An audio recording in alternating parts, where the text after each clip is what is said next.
Welcome to another episode of It's Debatable NBA Edition. I am your host, Justin Jones, here with co-host Sebastian Pluvios, my brother. What's going on, man? As you can see, we have a little bit of a new setup. We're here in the new studio because our old producer was trying to fuck us over, giving us too many high payments, and I wasn't going for that shit. So if you see this video, bro, you may not get paid. He's trying to tell me to pay you, and I don't want to. I saw him, yo. Come get it back. I'm at Merriam Parkway at Elmont. Come get the money back. Yo, why the fuck you leave? All right, so I just wanted to address that at first. Yo, what the fuck? There's just some things we just have to get off our chest right now. Yeah, but you don't drop where the fuck you at. My fault. I thought we was doing it live. My fault. Also, shout out to, Sebastian's little brother Fabian, our new cameraman. He's making sure everything looks good for the visual, the audio, making sure that he's getting the angles correct. He is a part of the Is Debatable family, so I definitely want to give a big shout out to Fabian. Is there anything you guys say, bro? I don't want to say too much. Say it? Nah, what, bro? We see where we at now, bro. We doing this shit ourselves, bro. Like, Right. This shit, yeah. Homegrown. We'd like to thank the whole fan base that's been with us since day one, man. A lot of shifts in turn, bro. But feel me, as we grow and learn how to do this shit better, the platform's just gonna grow. So 2025, bro, coming for fucking blood. I'm just letting niggas know that right now. Like, this shit is going to take off. That's all I gotta say about that. Facts. So we will continue doing battle rap. I do have some interviews in the works right now. So for all the battle rap fans, where this page really started from, we do have more content coming from y'all. The WWE stuff, we will continue to start doing that as we lead up to WrestleMania and all those great events they're gonna have. Basketball, we're always gonna continue to do that. Right now, we're in mid-season, and that's what we're gonna talk about right now. And I want to start with the Eastern Conference and a team that started off god awful, and now they have made it to above 500, fourth seed in the Eastern Conference, sitting at 23-17, and that is the Milwaukee Bucks, a team that you didn't have a lot of faith in just coming into the season, and it seems like they figured something out. So I wanted to ask you, what do you think was the biggest cause of their turnaround? Because now they're on the Knicks' heels. They're right there. So how do you feel? Man, it was bound to happen. Just when you have like two superstar players, the talent alone is going to win you games, like you said before. Like, the talent alone is going to win you games. But I think that now they're starting to build that year two chemistry of where each and everyone want to be on the floor specifically. I think right now it's just letting Giannis be the dominant player. I think Giannis is not deferring. Like, he's like, all right, Dame's going to get his shots, but it's most likely up to me to really define what winning is for us. I think Giannis is having one of them MVP seasons. If we weren't talking about Shea Gilgeous or Nikola Jokic, we'd have Giannis right there in the front, because the stats that he's putting up is ridiculous right now. He's averaging around like 32 points a game, up there in rebounding. His assists got better. He's back to playing that real two-way, really playing defense within the paint and in the perimeter. And I think that everybody's just realizing that, like, we go as far as Giannis go. And the fact that you got guys like even Chris Middleton back, even though he's kind of a shell of himself, you still got somebody that's familiar with the system that is being run throughout the years and their Milwaukee tenure. So you can add that all in. You add the fact that now Dame is more comfortable within his role. And, that's just a recipe for them to, keep building momentum. Are they going to catch up to the Knicks or maybe be third or second seed? I have to wait yet to see. They just got punched last Sunday by the Knicks by 44 points. Shout out to my man Jalen Brunson. Could have went on for 60, but, had to go back to the locker room. But overall for the Bucks, though, they're going to be a team to be reckoned with in the playoffs. During the beginning of the season, I don't know what the fuck was going on. I guess they weren't on the same page. Everybody was getting used to just being acclimated with one another. But right now, you see that they're rolling. So with this Milwaukee Bucks team, it's just they go as far as Giannis and Dame go. So with that being said, it's just they got to just keep building that chemistry, keep building that continuity of playing together, playing one another, and playing off each other. Right. Definitely made some good points, and I think the most important thing is the Giannis Antetokounmpo just factor that you was talking about. He is having another MVP season. Ever since his third, fourth year in the league, he's pretty much been a top 5 player in the league. he wanted all this help after they already won the championship. The organization went out to go grab up Damian Lillard. The first season did not work out the way that they thought it was going to. And that usually does happen when new teams do assemble. We can go back to the Miami Heat in 2011. They were expected to win the championship, but they didn't. Right? They still had to figure out everyone's role in that team, where everybody felt the most comfortable. And I think as fans, we just kind of see two players just team up and think it's automatically going to work like we're playing 2K. And it just doesn't work like that, right? Damian Lillard was the number one option on Portland. He ran the whole city, right? Everything ran through him. And then once he got tired, then CJ McCollum did his work. But he's used to having the ball in his hand for about 20 seconds out of the 24-second shot clock. Now coming to the Milwaukee Bucks, Giannis already said all he knows is go. So he wasn't even really looking to just be passing the ball to Damian Lillard because all he knows is be aggressive, go downhill to the basket. So now Dame not wanting to step on his toes, it just caused a lot of problems last season. And I think also because of health, but that was a major factor on why he just wasn't really able to meet expectations. Now you have another off season, even though it was weird me seeing reports that they wasn't really able to meet up in the off season and Dame wasn't even at Giannis's wedding. I think all that is kind of weird if y'all are on the same team. But hopefully they were able to get their reps in. They came into the season off to a slow start. Everyone wanted to point fingers at Doc Rivers and this, that, and the third. But first, we can't put too much stock into the first 2 weeks of the season. 100%. And that's when everyone the freaking Atlanta Hawks can start off 5-0, but that doesn't mean they're going to finish even the top 5 seed in the East, right? So we have to give it some time.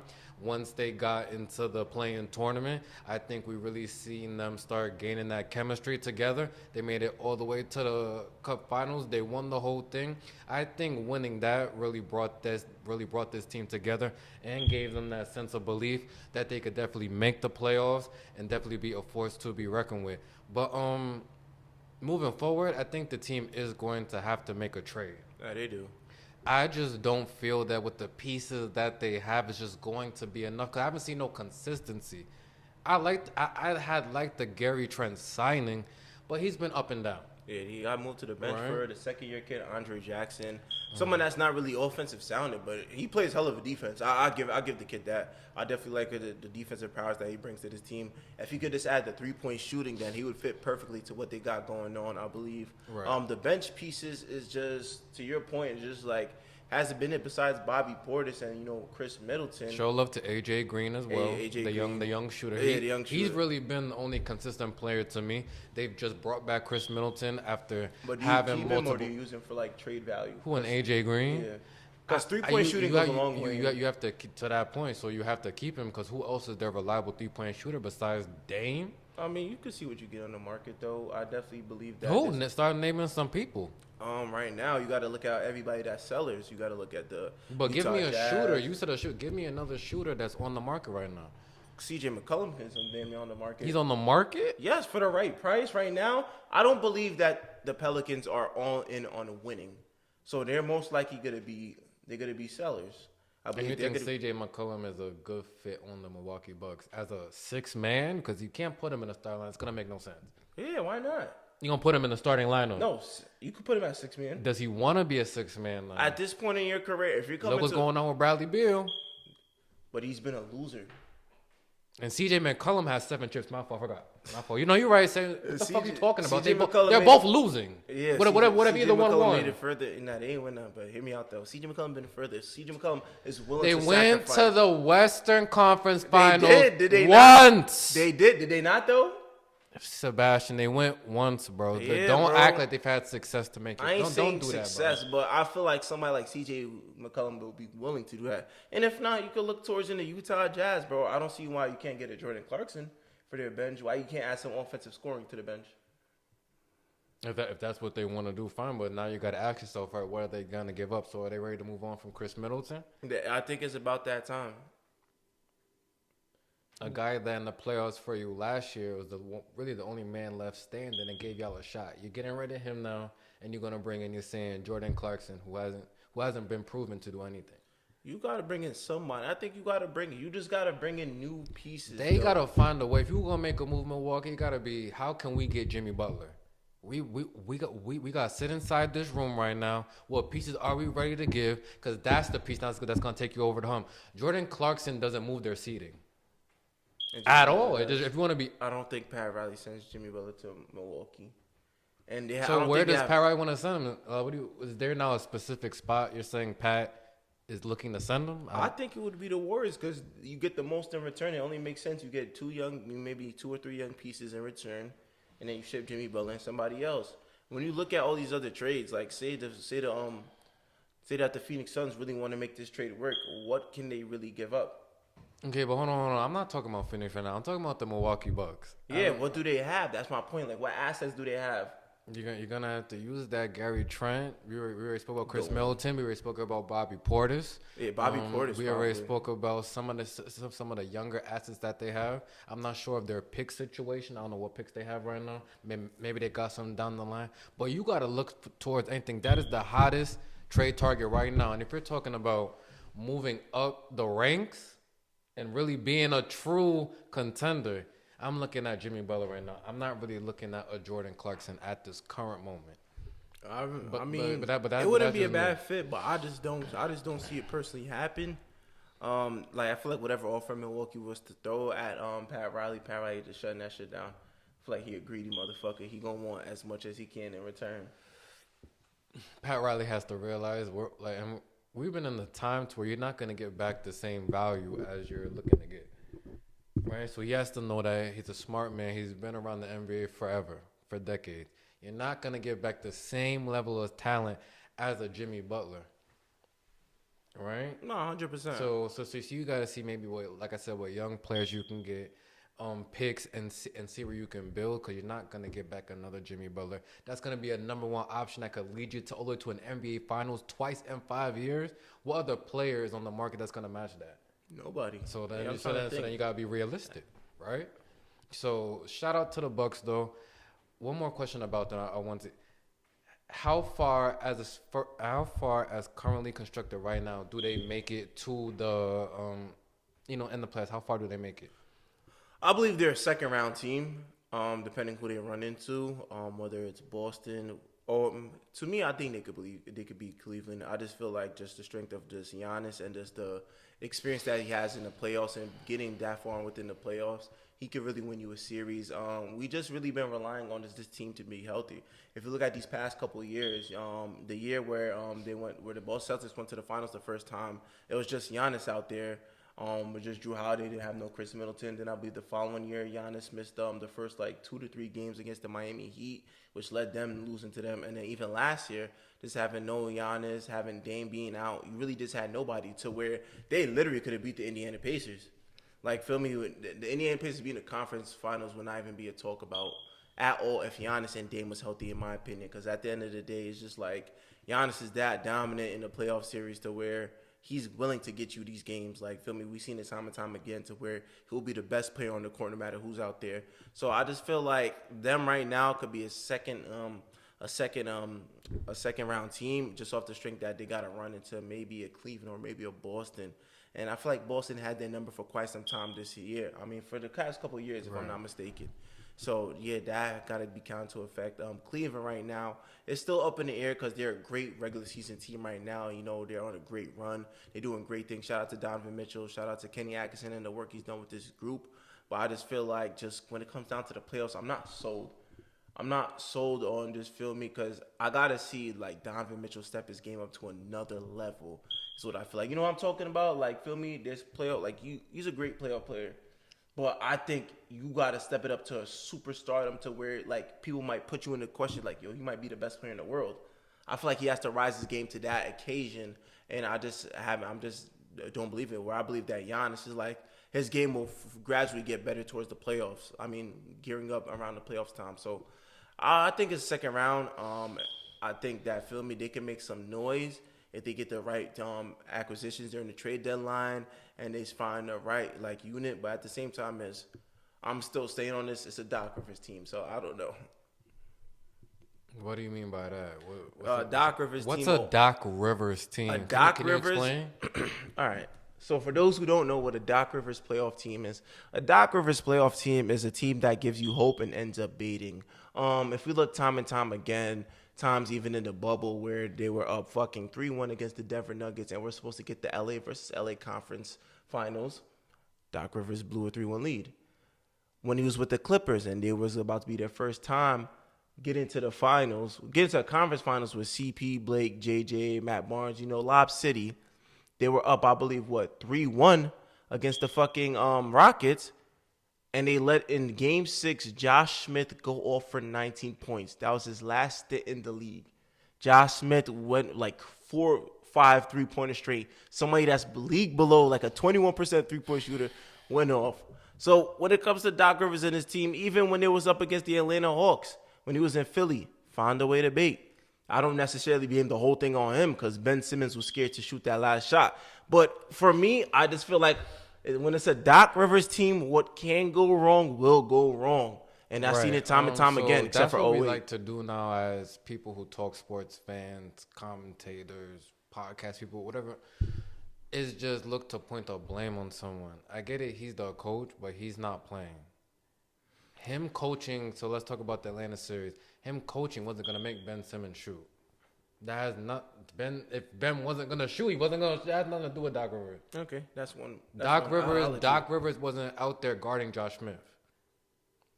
Right? We've played basketball before, right? If you see that Josh Smith was cooking this one person, if I'm on the team, I'm saying switch. Like we can communicate on the court, right? Or are we just going off everything Doc Rivers says now?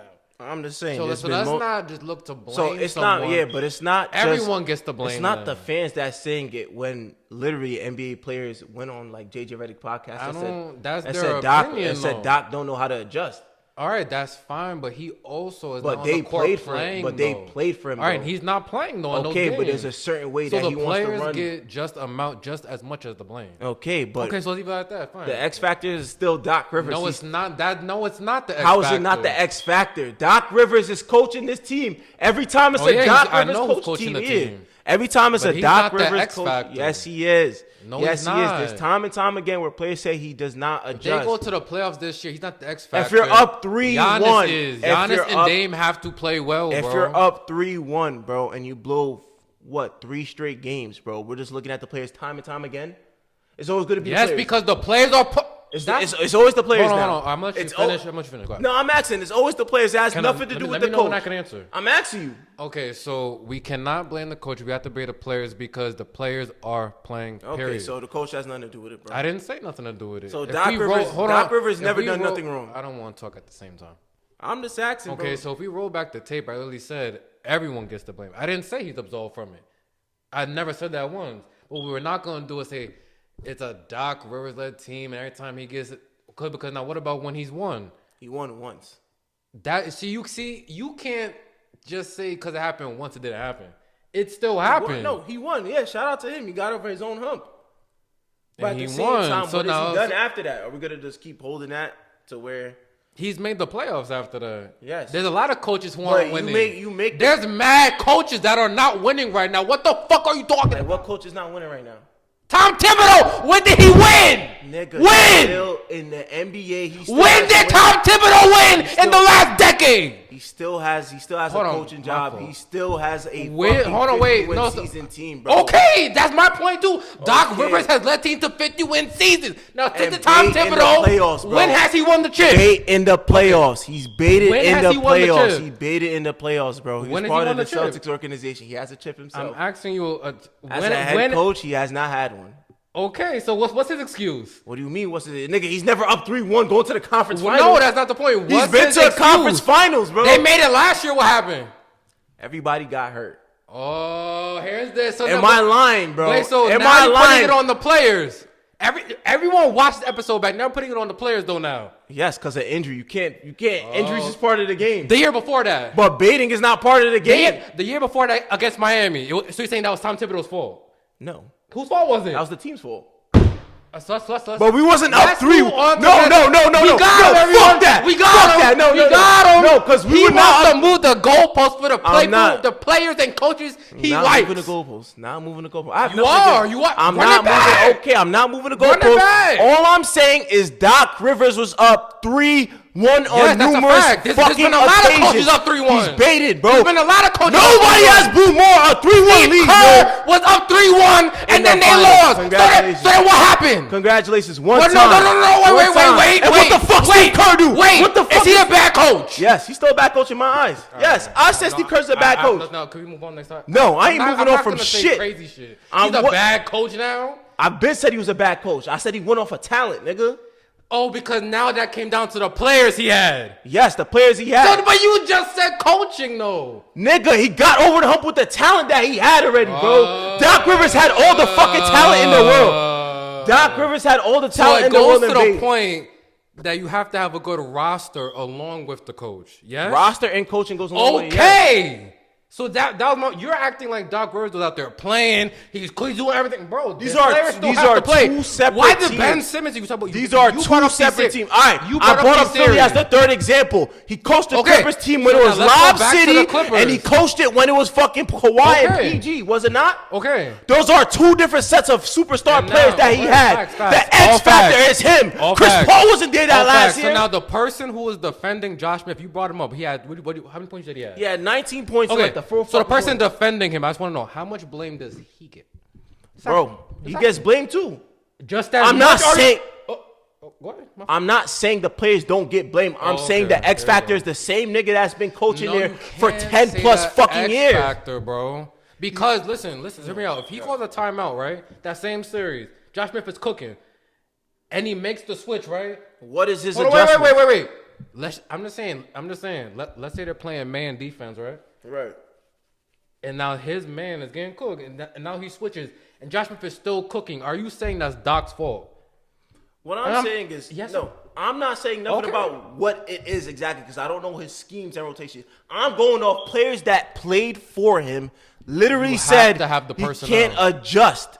You have to have he the can't personnel. adjust. It's not you just. have to have the personnel. It's not JJ Redick that said it. It's not Blake Griffin. It's not fucking. You have to have who the else, personnel. bro? Because at the end of the day, because if it's not the personnel, why did the same team the following year after the bubble make it to the conference finals with Ty Lue? You have to have the personnel. But why did they make it to the conference finals? Because the players played better. With Ty Lue? Then it's coaching! What the fuck are you talking about? That's not coaching? Timeout, right? So now look, you said why did the players? I'm gonna let you finish talking. You said why did the players play better with under Ty Lue than they did with Doc Rivers?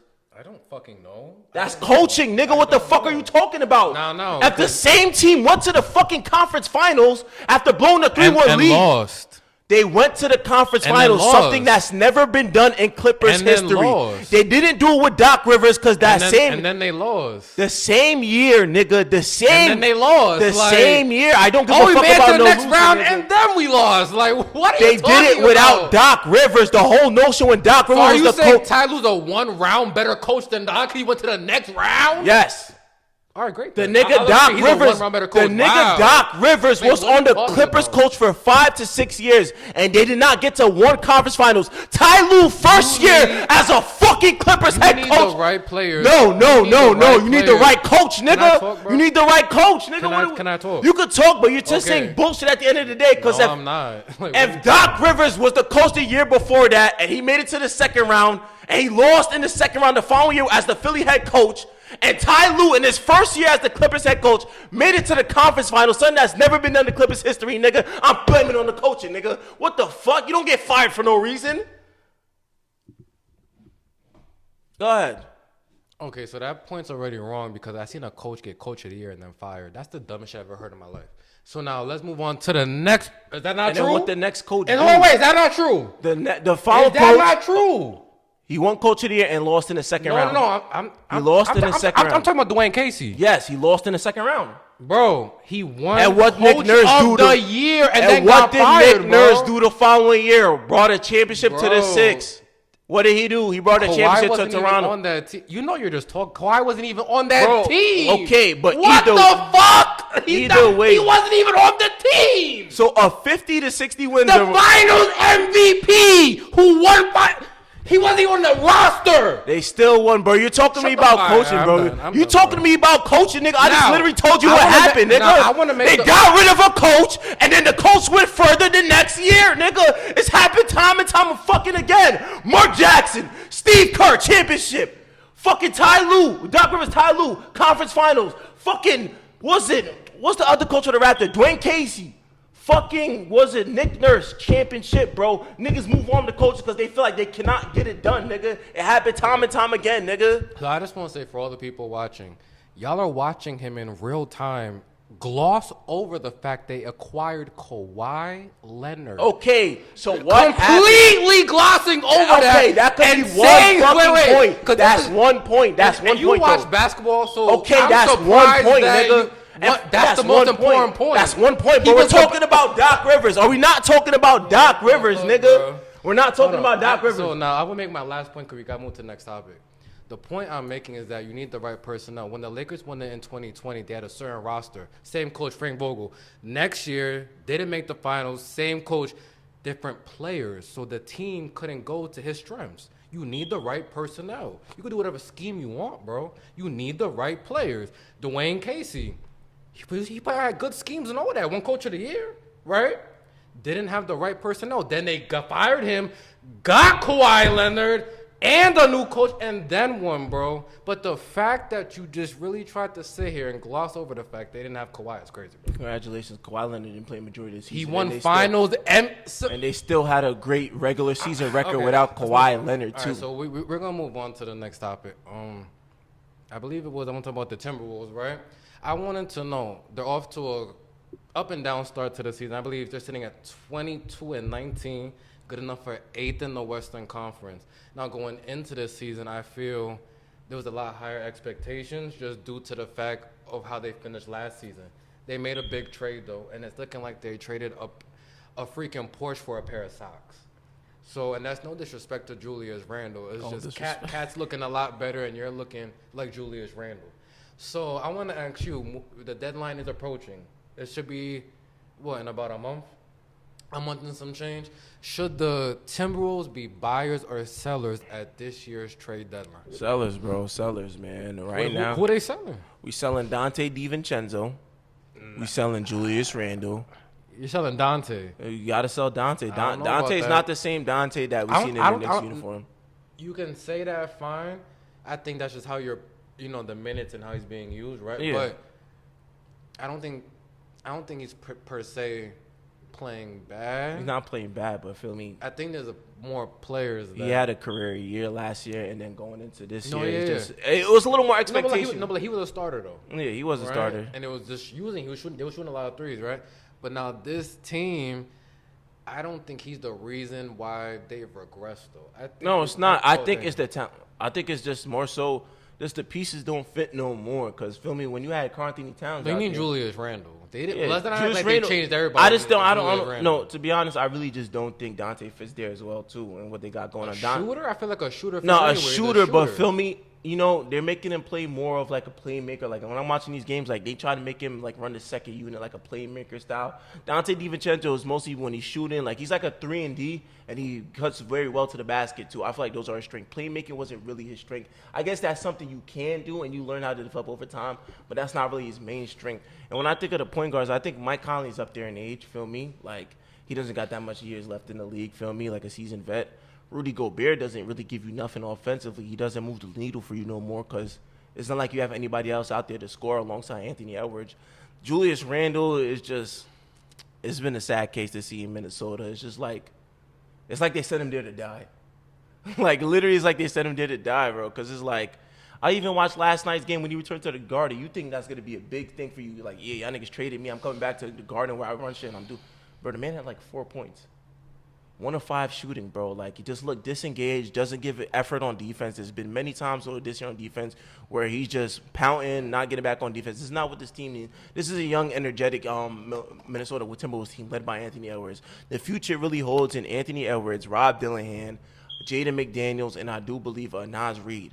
I think you just got to start from there, start fresh, because at the end of the day, it's just like these players that I believe that should get traded or like, feel me, they're not getting younger.